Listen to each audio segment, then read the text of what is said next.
Escribe en los comentarios desde qué país nos ves. No olvides suscribirte y darle like al video. Imagina una habitación bañada por la luz de abril de 1924. El aire es denso, huele a ginebra y a pólvora.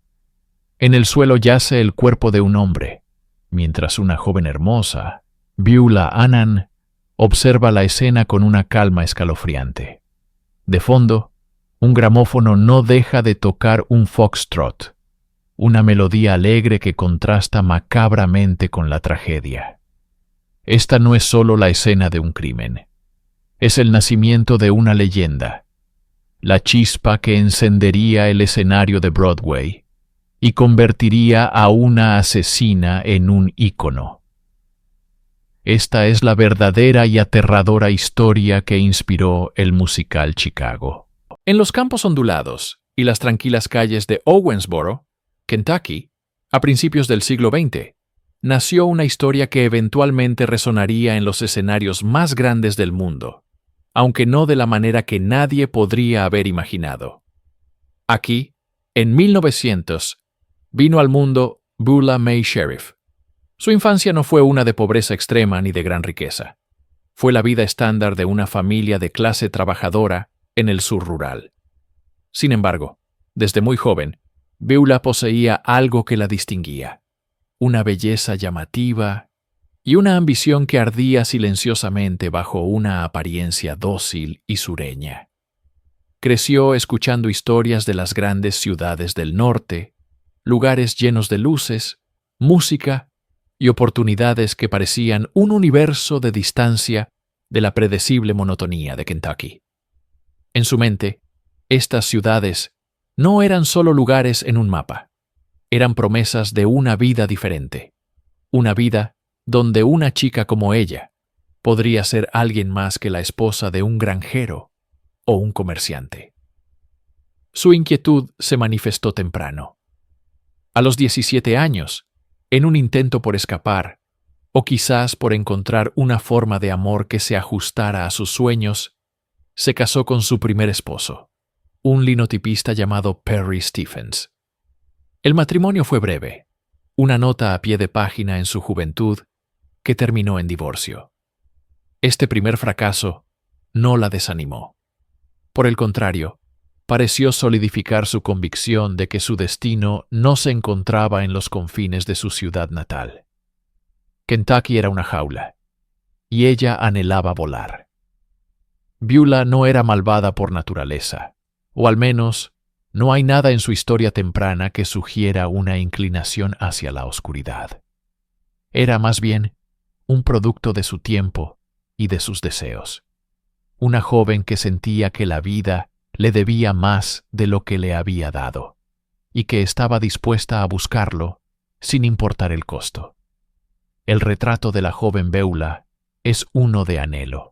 Es la imagen de una chica campesina mirando hacia el horizonte, no con la satisfacción de quien ama su tierra, sino con la impaciencia de quien sabe, en lo más profundo de su ser, que pertenece a otro lugar, un lugar más ruidoso, más brillante y mucho, mucho más peligroso.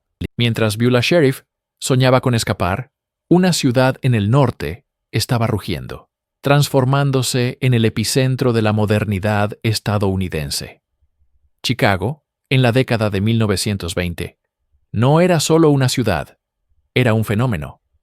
Era la era del jazz, una época de prosperidad febril y cambio social radical, todo bajo la sombra omnipresente de la prohibición. El aire mismo parecía vibrar con una energía nueva y peligrosa. Los rascacielos arañaban el cielo, símbolos de una ambición desenfrenada, mientras que en las calles de abajo, los automóviles Ford Modelo T competían con los tranvías y las multitudes apresuradas. Para una joven como Beulah, que llegó a la ciudad en busca de una nueva vida, Chicago debió parecer un sueño febril hecho realidad. El sonido de la ciudad era una sinfonía caótica. El lamento de un saxofón escapando de un club clandestino, el estruendo de los trenes elevados, el murmullo constante de miles de voces persiguiendo fortunas, placeres y olvido. Esta era la era de las flappers, mujeres jóvenes que desafiaban las convenciones victorianas con sus faldas cortas, su cabello a la moda y su actitud desafiante.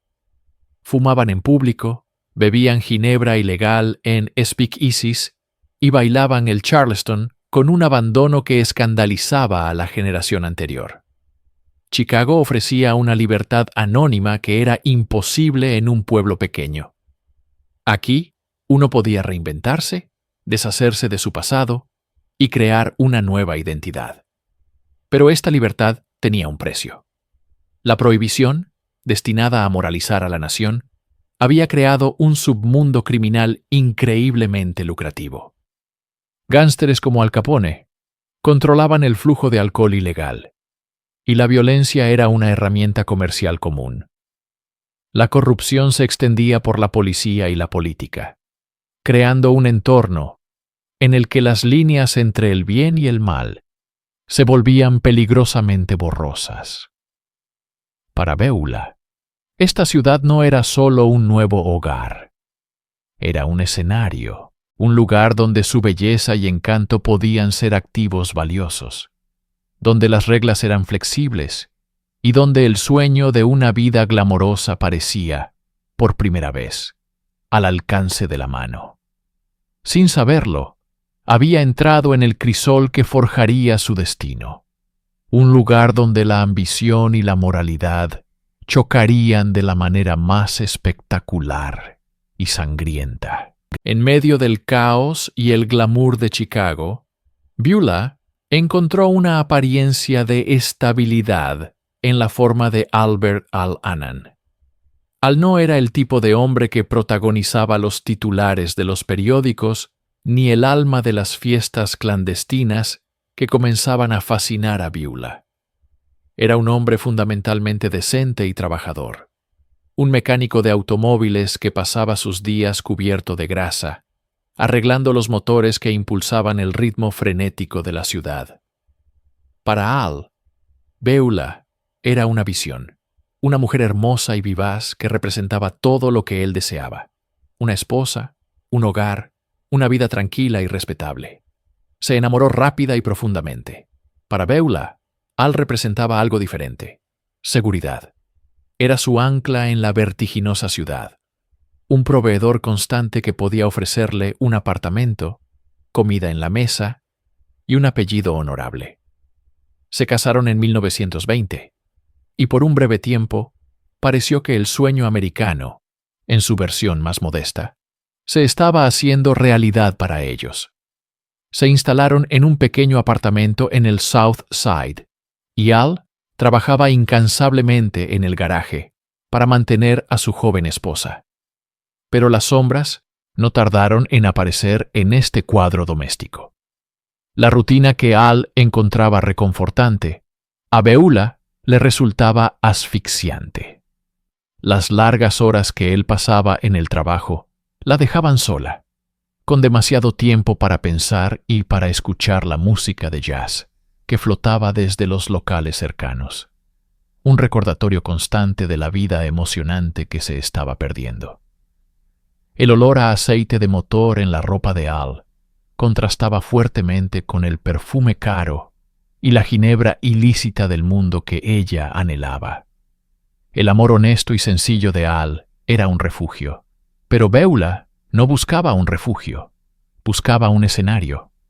La brecha entre sus deseos y su realidad comenzó a ensancharse, mientras Al veía su matrimonio como el cumplimiento de una promesa. Beulah comenzaba a verlo como una jaula, aunque una más cómoda que la que había dejado en Kentucky. El amor de su esposo era incondicional, pero su atención estaba en otra parte, atraída por las luces de neón y las promesas susurradas de una existencia más glamorosa, una que su leal y trabajador marido nunca podría proporcionarle. El matrimonio Annan se construyó sobre promesas, pero estaba destinado a ser consumido por las sombras de los deseos insatisfechos de Beulah. La monotonía de la vida doméstica era un veneno lento para el espíritu inquieto de Beulah Annan. Mientras Al trabajaba para construir un futuro estable, Beulah buscaba la emoción del presente, y la encontró en los locales clandestinos y salones de baile de Chicago, el corazón palpitante de la era del jazz. Fue en este mundo de sombras y saxofones donde conoció a Harry Kalstead. Kalstead, que trabajaba en una lavandería local, no era un gángster ni un millonario, pero poseía algo que Al Annan no tenía: tiempo, disponibilidad y un gusto compartido por los placeres prohibidos. Su relación comenzó como un juego peligroso, un flirteo alimentado por el jazz y la ginebra de bañera. Se encontraban en speakeasies, esos locales ocultos a simple vista, donde el simple acto de tomar una copa era un desafío a la ley. Para Beulah, la aventura era una droga adictiva. Cada encuentro secreto era un acto de rebelión contra la vida predecible que Al le ofrecía. Con Harry, no era solo la esposa de un mecánico. Era una flapper, una mujer moderna que vivía según sus propias reglas. Bailaban el foxtrot y el charleston hasta altas horas de la madrugada, sus cuerpos moviéndose al ritmo sincopado que definía la década. La música, el alcohol, el secreto, todo se combinaba para crear una fantasía embriagadora. Harry le hablaba de sus sueños, y ella le contaba los suyos, encontrando en él un cómplice para su descontento. Su apartamento, que compartía con Al, se convirtió en el escenario de sus citas clandestinas. Mientras su esposo estaba en el garaje, ganándose la vida honradamente, Beulah transformaba su hogar en un nido de engaños, llenándolo con el sonido de su tocadiscos y el sabor del licor ilegal. La relación con Harry Kalstead no era necesariamente sobre un amor profundo y trascendental.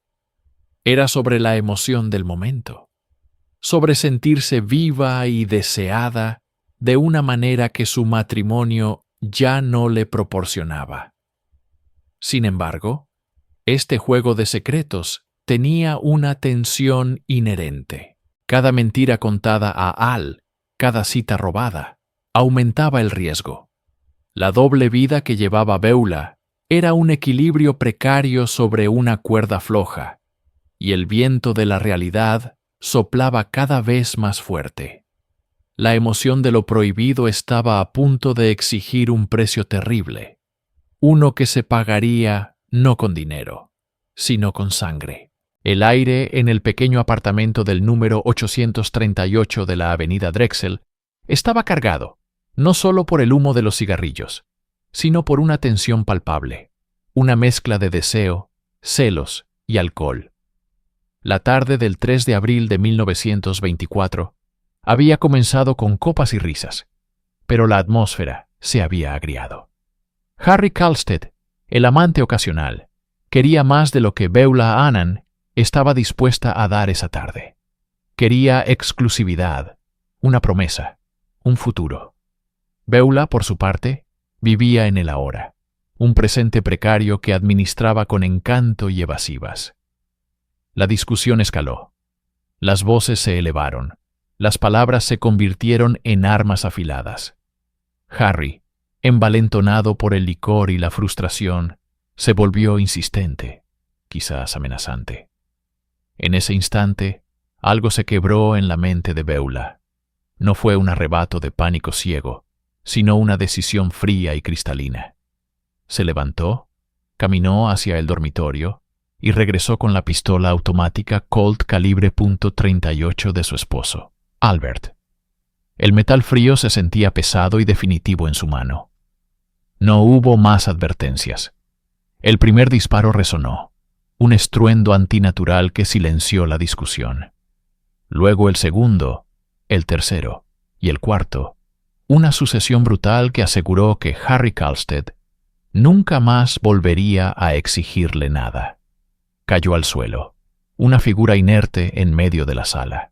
Pero lo que sucedió a continuación es lo que eleva este crimen de un acto de violencia pasional a un evento de una frialdad psicológica aterradora. Beulah no gritó, no corrió a buscar ayuda, no se derrumbó en un mar de lágrimas. En su lugar, caminó con calma hacia el fonógrafo, seleccionó un disco y dejó caer la aguja. La melodía de Hula Low, un foxtrot popular y alegre, llenó el apartamento, su ritmo despreocupado danzando sobre el cuerpo sin vida de su amante. Durante casi 3 horas, mientras la sangre de Harry se enfriaba en el suelo, Beulah Annan bebió, fumó y escuchó música. Esperó.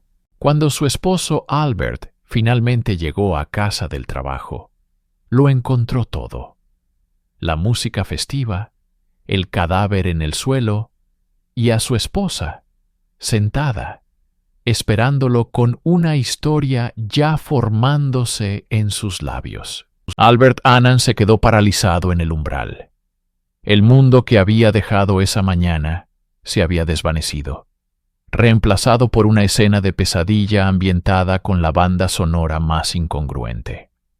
Su primera reacción, sin embargo, no fue de acusación, sino de protección.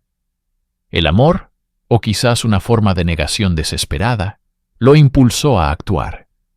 Después del shock inicial, su instinto fue proteger a Beulah, la mujer que, a pesar de todo, era el centro de su universo. Fue él quien llamó a la policía. Mientras el teléfono sonaba, Beulah, con una calma que helaba la sangre, comenzó a tejer la primera versión de su historia. Un tapiz de mentiras diseñado para desviar toda sospecha. Cuando los sargentos de la policía de Chicago, William Eldridge y Frank DeMar, llegaron al apartamento, se encontraron con una joven esposa aparentemente traumatizada. Con lágrimas ensayadas y una voz temblorosa, Beulah relató una historia de terror urbano. Dijo que ella y Harry estaban en el apartamento cuando 2 ladrones irrumpieron por la fuerza. Eran hombres desconocidos, violentos. Exigieron dinero y joyas. Harry valientemente intentó defenderla. Se produjo una lucha desesperada. En el caos, uno de los ladrones sacó un arma. Sonaron disparos. Los intrusos, presas del pánico, huyeron por la puerta trasera, dejándola sola con el cuerpo de su amigo. Era una narrativa clásica, arrancada de las páginas de una novela barata. Pero los detectives veteranos no eran un público fácil. Sus ojos recorrieron la habitación, notando detalles que no encajaban. No había señales de entrada forzada. El apartamento no estaba revuelto. Nada parecía haber sido robado. La propia Beulah, aunque interpretaba el papel de víctima aterrorizada, parecía extrañamente serena bajo la superficie.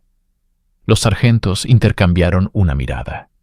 Habían escuchado historias como esta cientos de veces. Eran las historias que la gente contaba cuando la verdad era demasiado fea, demasiado incriminatoria. La primera mentira de Beulah Annan era una construcción frágil, y ya estaba empezando a desmoronarse bajo el escrutinio silencioso de la ley.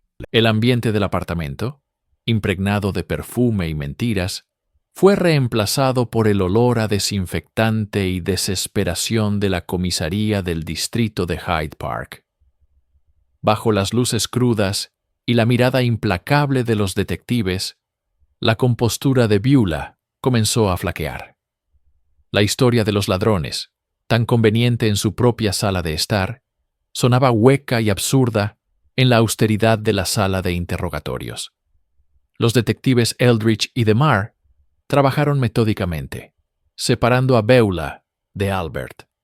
Le hicieron repetir su relato una y otra vez, buscando las fisuras, las contradicciones que inevitablemente aparecen en una mentira. Le preguntaron por qué los ladrones no se llevaron su bolso, que estaba a la vista. ¿Por qué no había oído a los vecinos? ¿Por qué la puerta no tenía marcas? Cada pregunta era un golpe de martillo contra su frágil coartada.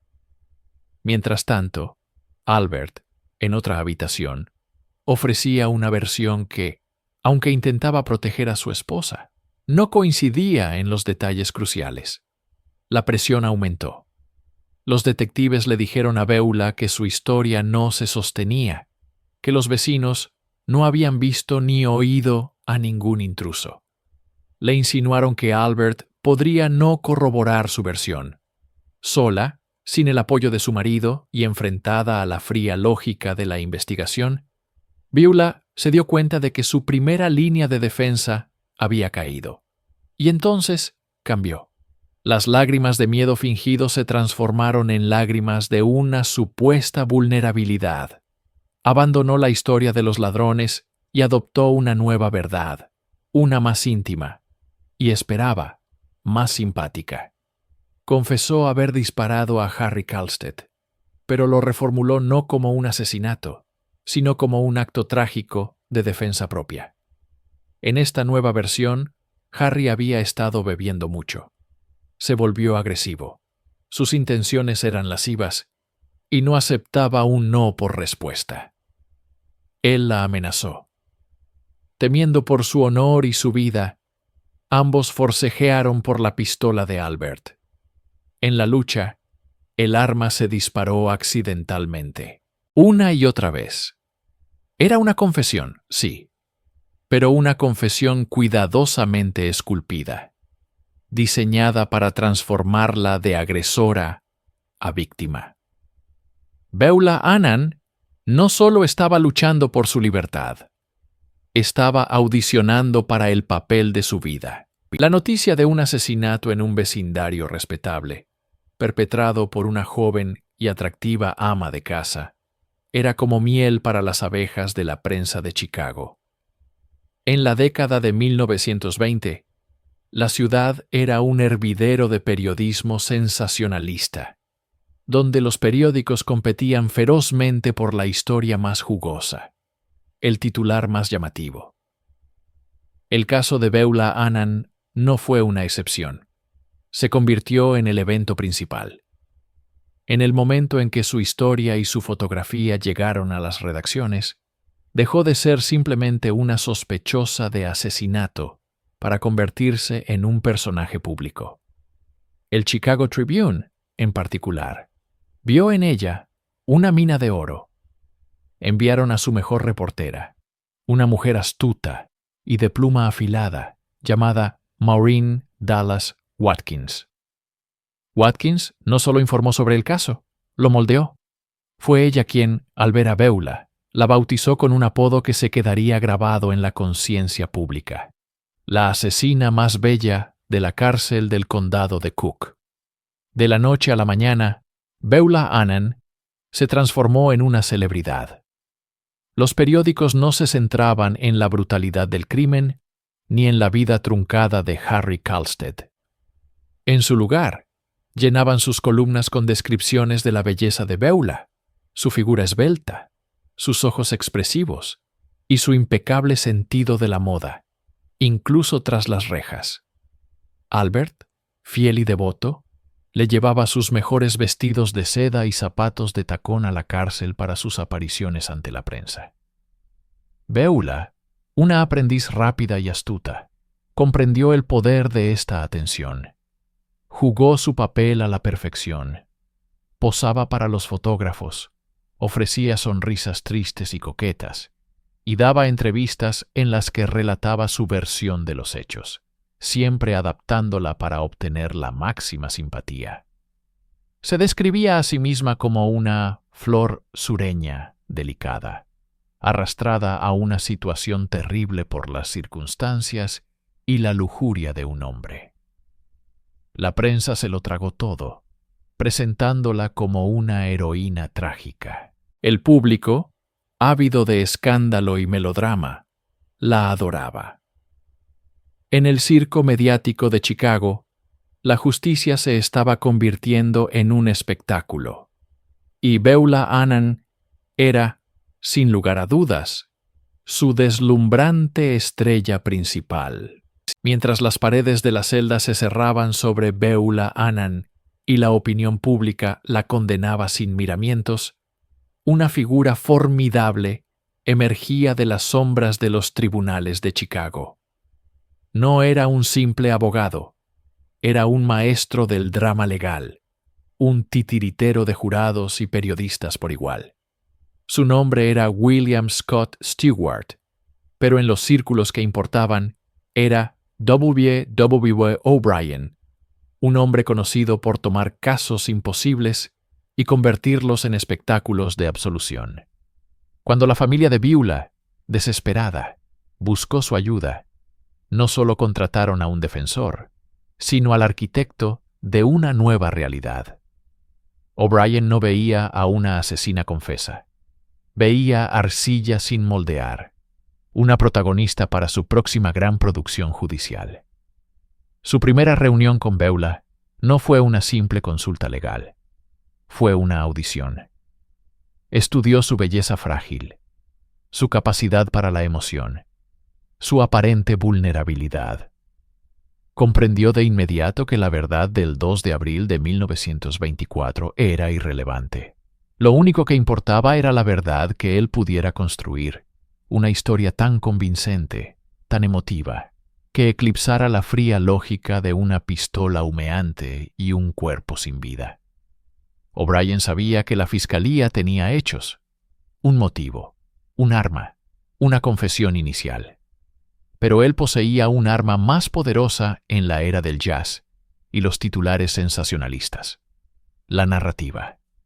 Su estrategia no se forjaría en los libros de derecho, sino en los corazones y las mentes del público de Chicago. Comenzó a trabajar de inmediato, no en mociones legales, sino en la transformación de Beulah.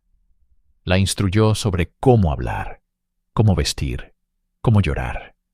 Cada aparición pública, cada fotografía en el periódico, sería meticulosamente coreografiada.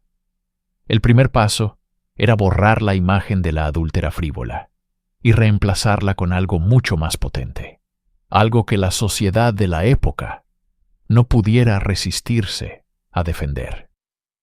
El plan era audaz y cínico: transformar a la asesina en víctima, a la pecadora en santa. Y para ello, O'Brien tenía 2 ases bajo la manga, 2 revelaciones que cambiarían el curso del juego por completo, diseñadas para sacudir los cimientos del caso de la fiscalía y convertir el juicio en un referéndum sobre la moralidad misma. La primera bomba de W. O'Brien detonó en las páginas de los periódicos con un impacto calculado. Beulah Annan anunció con la solemnidad de un profeta: estaba embarazada. De repente, la narrativa cambió drásticamente. Ya no era una esposa infiel que había asesinado a su amante en un ataque de celos. Ahora era una futura madre, una figura casi sagrada, que había luchado por proteger no una, sino 2 vidas, la suya y la de su hijo nonato. Esta afirmación, cuya veracidad era casi imposible de verificar en ese momento, fue un golpe maestro de manipulación psicológica. Apelaba directamente a los instintos más primarios de la sociedad: la protección de la maternidad. ¿Qué jurado se atrevería a enviar a una mujer encinta a la horca? La imagen de Beulah, con su figura esbelta y sus ojos llorosos, ahora adquiría una nueva capa de tragedia y vulnerabilidad. La prensa devoró la historia, publicando titulares que la pintaban como una Madonna asediada. Pero O'Brien no se detuvo ahí. Sobre el cimiento del embarazo, construyó el segundo pilar de su defensa: la autodefensa justificada. La historia original de Beulah, una confusa mezcla de licor y celos, fue desechada. En su lugar, O'Brien tejió un relato desgarrador. Harry Kalstead, el amante, fue redibujado como un agresor violento y lascivo. La tarde del asesinato, según esta nueva versión, Kalstead había intentado forzar a Beulah. La discusión no fue por otra mujer, sino por el honor de Beulah. La pistola no fue un arma de agresión, sino el último recurso de una mujer aterrorizada que luchaba por su vida y la de su hijo. Los dos elementos, el embarazo y la autodefensa, se entrelazaron para crear un escudo casi impenetrable. Beulah no había matado por pasión, había matado por protección. No era una criminal, era una mártir. Esta nueva historia, repetida incansablemente por O'Brien a cada reportero que quisiera escuchar, comenzó a filtrarse en la conciencia colectiva de Chicago, preparando el escenario para un juicio que sería menos sobre la evidencia y más sobre la creencia. El 10 de mayo de 1924, el juzgado del condado de Cook se transformó. Dejó de ser una sala de justicia para convertirse en el escenario más codiciado de Chicago. Las multitudes se agolpaban fuera, compitiendo por un asiento para presenciar el drama de la asesina más bella de la ciudad. En el centro de todo, como una estrella en su noche de estreno, estaba Beulah Annan. Bajo la experta dirección de W. O'Brien, su actuación fue impecable. Vestida con sencillez pero con una elegancia estudiada. Su apariencia era la de una joven esposa injustamente acusada, no la de una mujer que había disparado a su amante y luego escuchado jazz durante horas. Cada uno de sus movimientos estaba calculado para generar simpatía.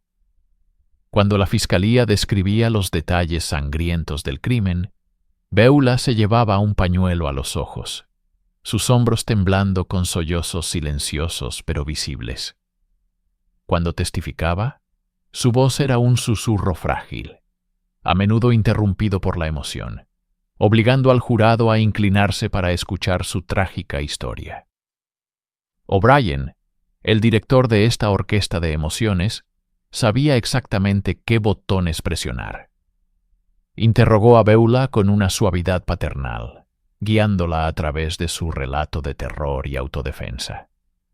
La hizo describir el supuesto ataque de Harry Kalstead, con detalles que provocaban tanto indignación como compasión. La culminación de su actuación llegó cuando describió el momento en que ambos alcanzaron la pistola. «Luchamos por el arma», susurró, con lágrimas recorriendo sus mejillas, y se disparó. La sala del tribunal contuvo la respiración. No era un testimonio, era una confesión de victimismo. La fiscalía, liderada por Robert E. Crowe, intentó romper el hechizo con hechos fríos y duros, las múltiples mentiras iniciales, la llamada a su marido, el disco de Foxtrot, pero cada pregunta incisiva era recibida con una nueva oleada de lágrimas. Cada pieza de evidencia lógica era ahogada por una marea de emoción. Beulah no estaba testificando ante un jurado. Estaba actuando para su audiencia, y ellos estaban cautivados. Mientras el melodrama de Beulah se desarrollaba en el estrado, la fiscalía intentaba anclar el juicio en la realidad. Presentaron una serie de testimonios diseñados para desmantelar la frágil narrativa de O'Brien. El primero y más crucial fue el del marido de Beulah, Albert Annan. Con una voz monótona y cargada de resignación, relató la llamada telefónica que recibió de Beulah el día del crimen. Su testimonio fue devastador. Ella le había confesado haber matado a Harry Kalstead, porque él la amenazaba con dejarla. No hubo mención de un ataque, ni de autodefensa, solo la cruda emoción de los celos y el abandono. Este testimonio contradecía directamente la historia de la mártir.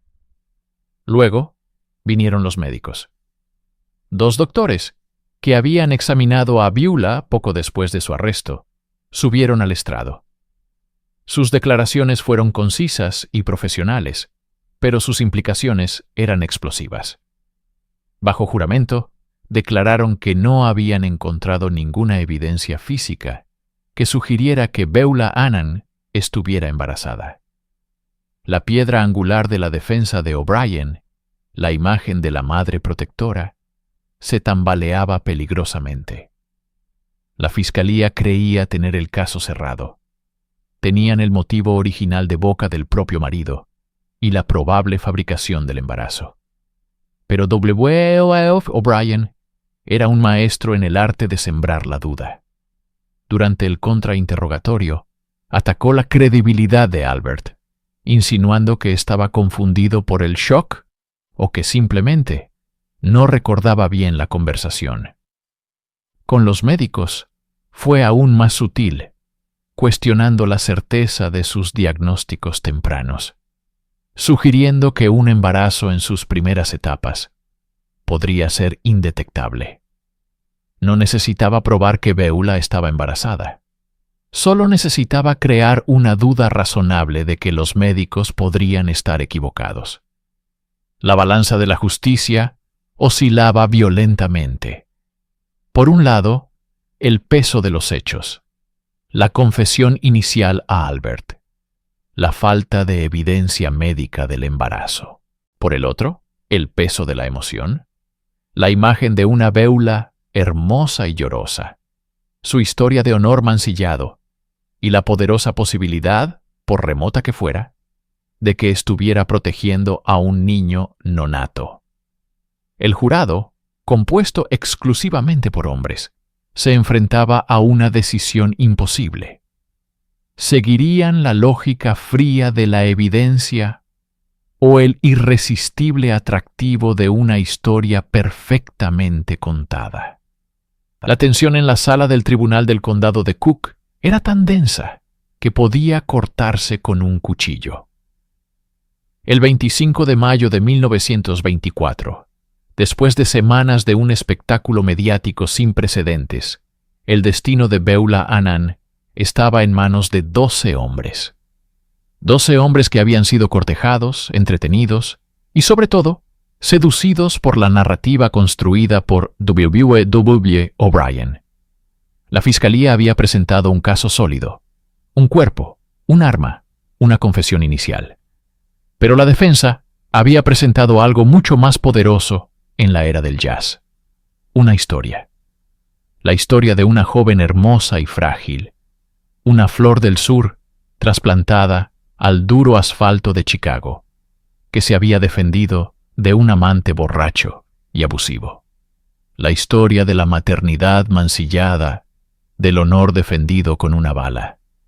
Mientras el jurado deliberaba, Beulah, vestida con un atuendo cuidadosamente seleccionado para proyectar inocencia y vulnerabilidad, se sentaba con la cabeza gacha, temblando visiblemente.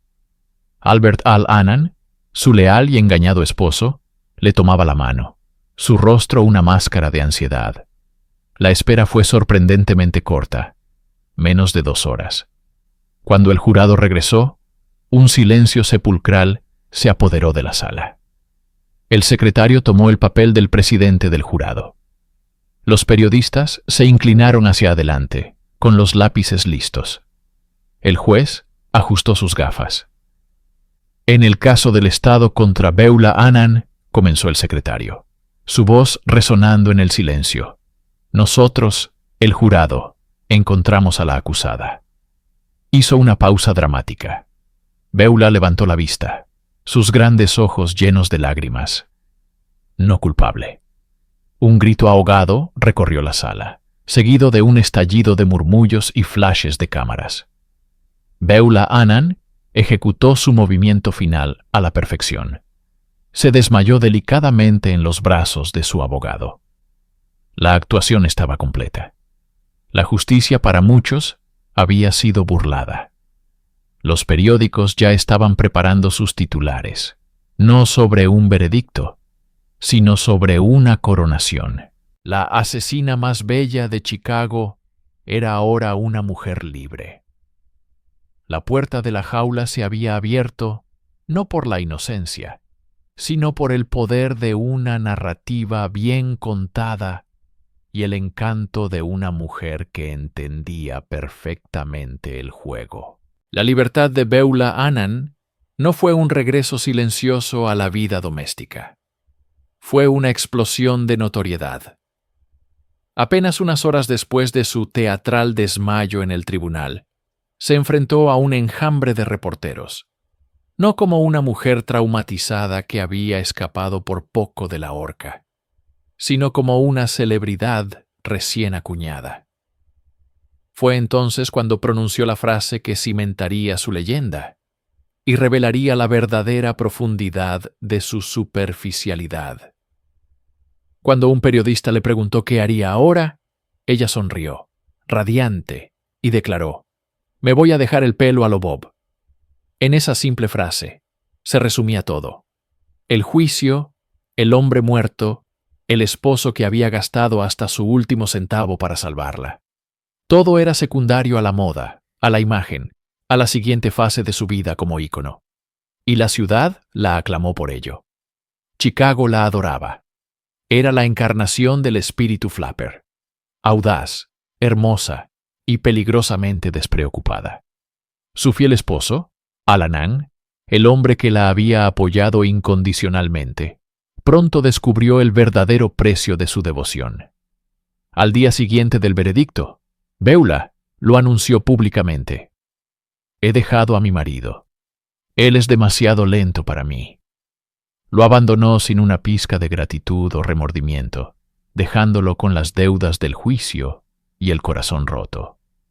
Mientras Al se desvanecía en la oscuridad, la estrella de Beulah ascendía. Recibió ofertas para aparecer en el vodevil, capitalizando su fama de asesina bella. Por un breve y brillante momento, fue la mujer más famosa de Chicago, un símbolo de la nueva feminidad que podía pecar y no solo ser perdonada, sino celebrada. Pero la fama construida sobre la sangre y la mentira es un castillo de arena. El público es voluble y siempre hay una nueva sensación a la vuelta de la esquina.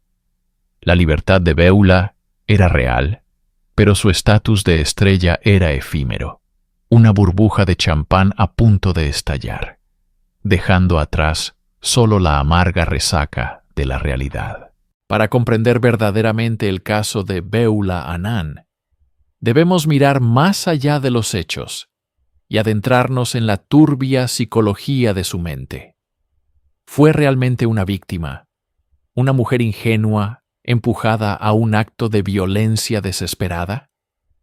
¿O estábamos presenciando el debut de una maestra manipuladora, una mujer con rasgos sociopáticos que jugaba con el sistema de justicia como si fuera un instrumento?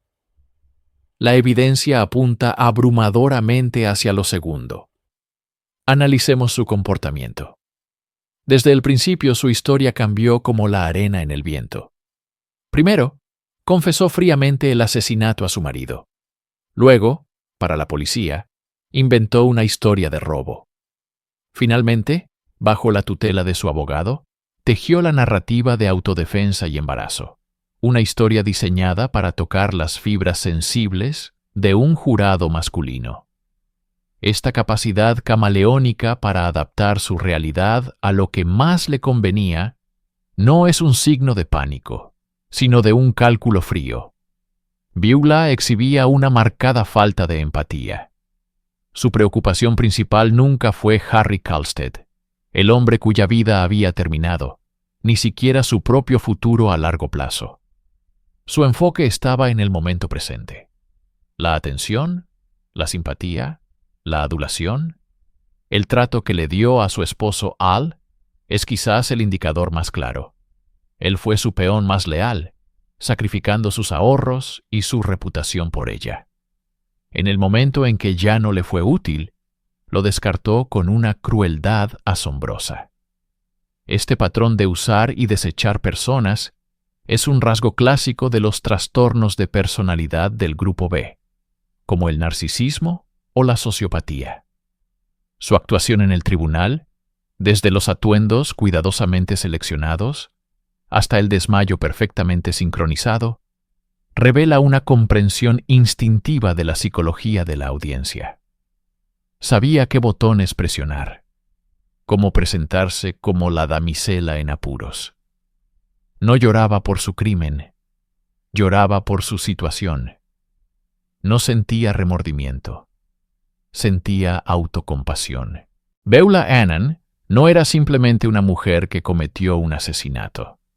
Era una artista de la percepción, una depredadora emocional que entendía que en el teatro de la vida y la muerte, la mejor historia, no la verdad, es la que gana. El caso de Beulah Annan no ocurrió en el vacío. Fue el producto perfecto de una era y un lugar específicos. Chicago, en la década de 1920. Para entender por qué una mujer que confesó un asesinato pudo salir libre y ser celebrada como una heroína, debemos examinar el embriagador cóctel social de la era del jazz. Chicago era una ciudad de contradicciones extremas. La prohibición había dado lugar a violentas guerras de gánsteres y a la proliferación de bares clandestinos, los speakeasies, donde el alcohol fluía libremente y la moral tradicional se disolvía al ritmo del charleston. En este escenario surgió un nuevo arquetipo femenino, la flapper. Con su pelo corto, sus faldas por la rodilla y su actitud desafiante, la flapper rechazaba las restricciones victorianas. Fumaba, bebía y reclamaba una libertad sexual que antes era impensable. Esta nueva mujer fascinaba y aterrorizaba a la sociedad por igual. La prensa, liderada por periódicos sensacionalistas como el Chicago Tribune, descubrió que los crímenes pasionales cometidos por mujeres hermosas eran una mina de oro. Crearon un fenómeno conocido como Murderess Row en la cárcel del condado de Cook, donde Beulah y otras acusadas como Belva Gaerner se convirtieron en celebridades. Los periodistas, especialmente las reporteras como Maureen Dallas Watkins, les dieron apodos pegadizos y narraron sus historias como si fueran novelas por entregas. Los jurados, compuestos exclusivamente por hombres en esa época, eran notablemente susceptibles al encanto de estas mujeres. La defensa a menudo jugaba la carta de la caballerosidad, argumentando que una mujer tan hermosa y delicada no podía ser una asesina a sangre fría. La frase recurrente en los tribunales era que era imposible condenar a una mujer bonita. Beulah Annan, por tanto, fue tanto una criminal como un ícono cultural. Su juicio no fue solo sobre un asesinato. Fue un referéndum sobre la nueva feminidad, la moralidad en la era del jazz y el poder de los medios de comunicación para transformar a un asesino en una estrella. Mientras Beulah Annan celebraba su libertad, otra mujer observaba desde las sombras, su mente ardiendo con una mezcla de cinismo y revelación. Maureen Dallas Watkins, la joven y ambiciosa reportera del Chicago Tribune, había sido una arquitecta clave en la construcción del mito de Beulah. Sus artículos, llenos de un lenguaje florido y apodos pegadizos como la asesina más bella, habían transformado un sórdido asesinato en un espectáculo nacional.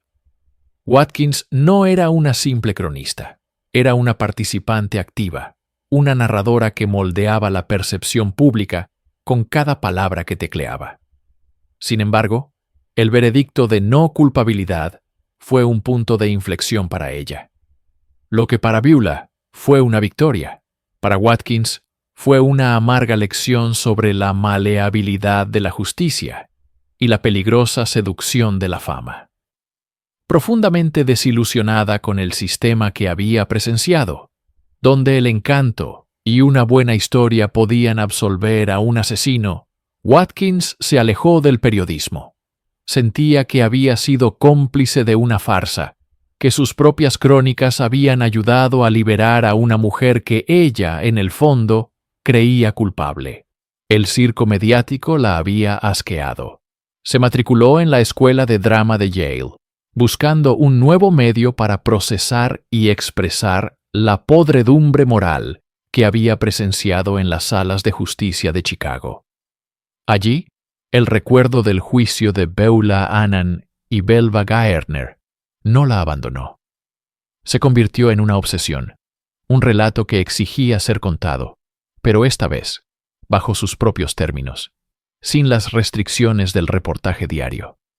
Fue en ese crisol académico, donde canalizó su desdén y su aguda observación de la naturaleza humana en una obra de teatro.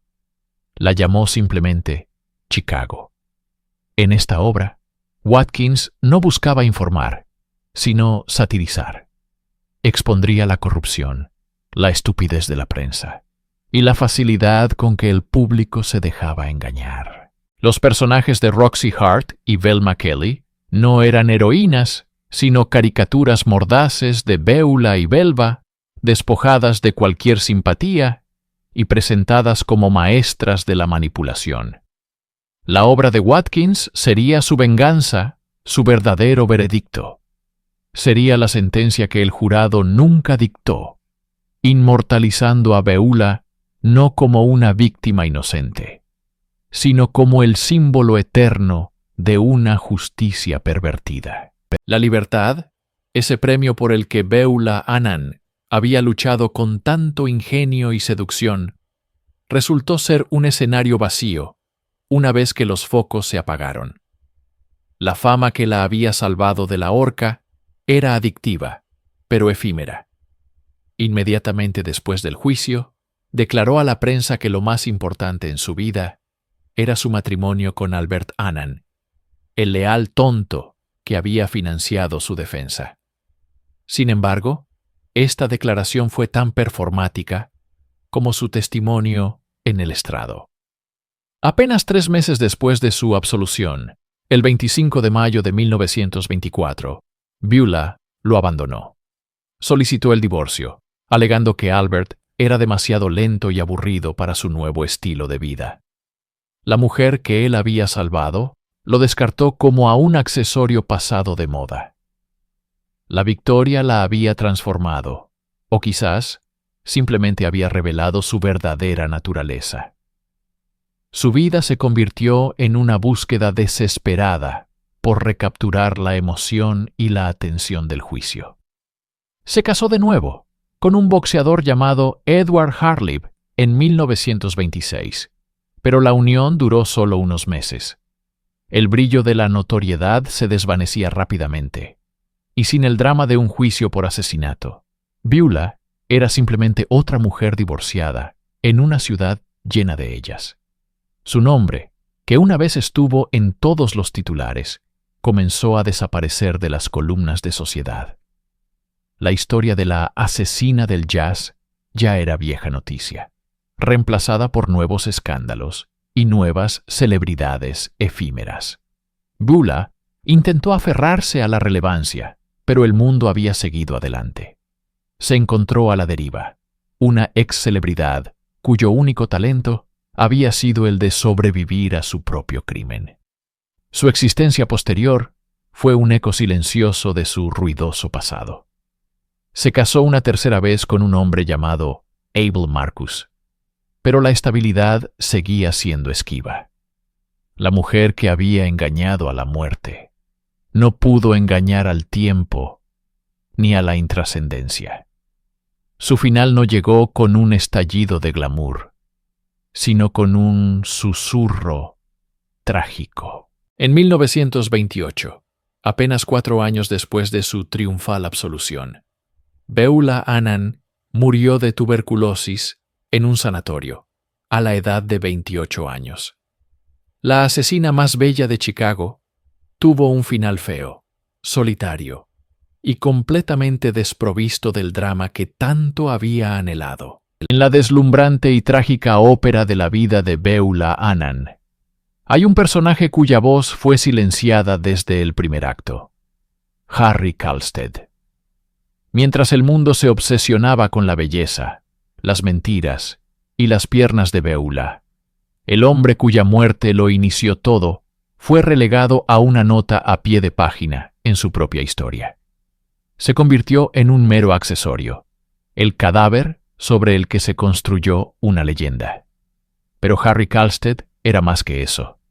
Era una persona real, con una vida, esperanzas y una vulnerabilidad que lo llevó directamente a su fatídico final en el dormitorio de Beulah. Antes de ser una víctima, era un inmigrante, probablemente de origen alemán o escandinavo, que buscaba su versión del sueño americano en la bulliciosa Chicago. Trabajaba en la lavandería local, un empleo humilde y honesto. No era un gángster ni un magnate, sino un hombre común y corriente que cometió el error de enamorarse de la mujer equivocada. Los detalles de su vida son escasos, borrados por la avalancha de publicidad centrada en su asesina. Sabemos que estaba casado, aunque separado, y que aparentemente proveía a Beulah de vino durante la prohibición. Esta conexión sugiere una relación que iba más allá de un simple encuentro casual. Para Beulah, él pudo haber sido una distracción, una fuente de alcohol y quizás dinero. Pero para Harry, ¿qué representaba ella? Es probable que viera en Beulah una figura glamorosa, una escapatoria de su propia vida monótona. Quedó atrapado en su órbita, cegado por su encanto, sin darse cuenta del peligro que representaba. El juicio lo pintó como un intruso, un agresor cuyas insinuaciones no deseadas llevaron a Beulah a un acto de defensa propia. Pero esta narrativa, construida por abogados astutos, ignora la simple verdad. Harry Kalstedt fue invitado a ese apartamento. Entró como amante y salió como evidencia. Su muerte no fue solo un acto de violencia, sino también el inicio de su completa aniquilación de la memoria pública. Mientras Beulah bailaba hacia la fama sobre su tumba, Harry Kalstedt se convertía en el fantasma silencioso de la historia, un recordatorio sombrío de que en los crímenes célebres, la víctima es a menudo la primera en ser olvidada. La muerte silenciosa de Beulah Annan en 1928 podría haber sido el final de la historia. Sin embargo, fue solo el final de su vida, no de su leyenda. La sátira mordaz de Maureen Watkins, Chicago, se estrenó en Broadway en 1926 con un éxito rotundo. El público, que había seguido el caso real con avidez, ahora pagaba por ver una versión ficcionalizada que confirmaba sus sospechas más cínicas sobre la justicia y la prensa. La obra era un espejo oscuro de la sociedad de los locos años 20.